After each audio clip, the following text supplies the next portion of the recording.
आज हम एक ऐसी अविश्वसनीय सच्ची कहानी जानने वाले हैं। एक मछुआरे की जो विशाल प्रशांत महासागर में कहीं खो गया था। ये कहानी है हिम्मत की, हौसले की और जीने की जिद की। 438 438 ये कोई मामूली नंबर नहीं है। ये उतने दिन हैं जितने दिन जो साल्वाडोर अल्वेरेंगा समंदर में खोए रहने के बाद जिंदा बच गए। सोचिए, 438 दिन। अकेला ये आंकड़ा ही बता देता है कि वो मुश्किल कितनी बड़ी रही होगी। तो सवाल यही उठता है ना कि आखिर एक मछुआरा समंदर में 1 साल से भी ज्यादा अकेले कैसे जिंदा रह गया।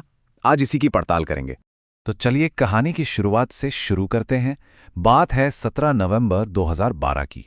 अल्वेरेंगा और उनका एक साथी कॉर्डोबा मेक्सिको से निकले थे। क्या करने? मछली पकड़ने। और उनका प्लान तो बस 30 घंटे का ही था। अब जरा उनकी नाव पर नजर डालते हैं। उनके पास क्या क्या था। ये सब सामान देखकर ही अंदाजा हो जाता है कि यह बस एक छोटी सी ट्रिप थी। सोचिए, 25 फुट की नाव में रात के लिए कोई लाइट तक नहीं, पानी भी बहुत कम था। जाहिर है उन्होंने कभी सोचा भी नहीं होगा कि यह सफर इतना इतना लंबा खिंच जाएगा।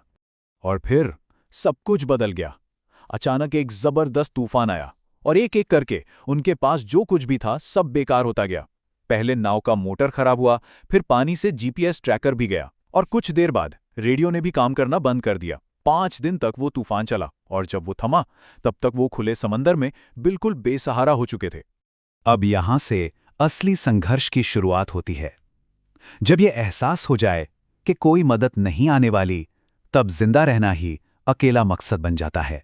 तो जिंदा रहने के लिए उन्होंने क्या किया? उन्होंने अपने हाथों से मछली, कछुए और यहां तक के समुद्री पक्षियों को पकड़ना शुरू कर दिया। 14 दिन की भयानक प्यास के बाद जब बारिश हुई तो उन्होंने बाल्टी में पानी जमा किया, और हालात जब बहुत ज्यादा बिगड़ गए तो उन्होंने कछुए का खून और यहां तक कि अपना मूत्र भी पिया। लेकिन हर कोई ऐसे हालात में नहीं ढल पाता। अल्वेरेंगा के जो साथी थे, कॉर्डोबा, वो कच्चा मांस नहीं खा पाए। उनके शरीर ने जवाब दे दिया और करीब 2 महीने बाद उनकी मौत हो गई। मरने से ठीक पहले कॉर्डोबा ने अल्वेरेंगा से एक वादा लिया। ये बात इस पूरी त्रासदी के इंसानी पहलू को सामने लाती है। मौत के दरवाजे पर भी रिश्तों की कितनी अहमियत होती है। अपने साथी को समुंदर में दफनाने के बाद अल्वेरेंगा अब बिल्कुल अकेले थे। ये एक ऐसा मनोवैज्ञानिक सदमा था जिसका सामना करना शायद शारीरिक मुश्किलों से भी कहीं ज्यादा कठिन था। इस अकेलेपन से लड़ना और समय का हिसाब रखना, यही अब उनकी सबसे बड़ी चुनौती थी। ये उनकी मानसिक ताकत का सबसे बड़ा इम्तिहान था। ये नंबर देखिए, 20। इतने कंटेनर जहाज़ों को अल्वेरेंगा ने अपने पास से गुजरते हुए देखा था।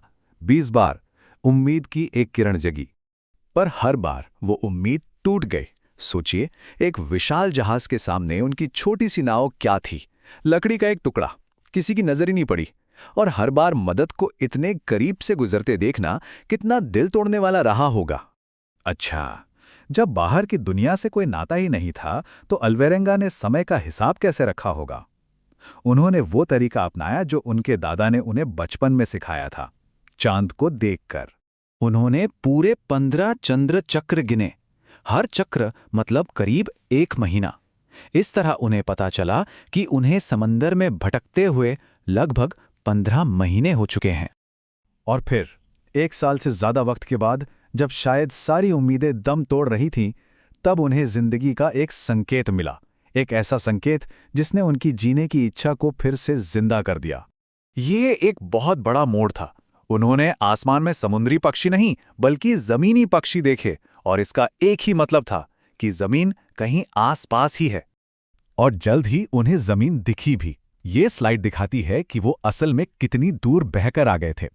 मैक्सिको के कोस्टा अजूल से लेकर मार्शल आइलैंड्स तक उन्होंने पूरा प्रशांत महासागर पार कर लिया था। ये दूरी थी करीब 8,800 किलोमीटर।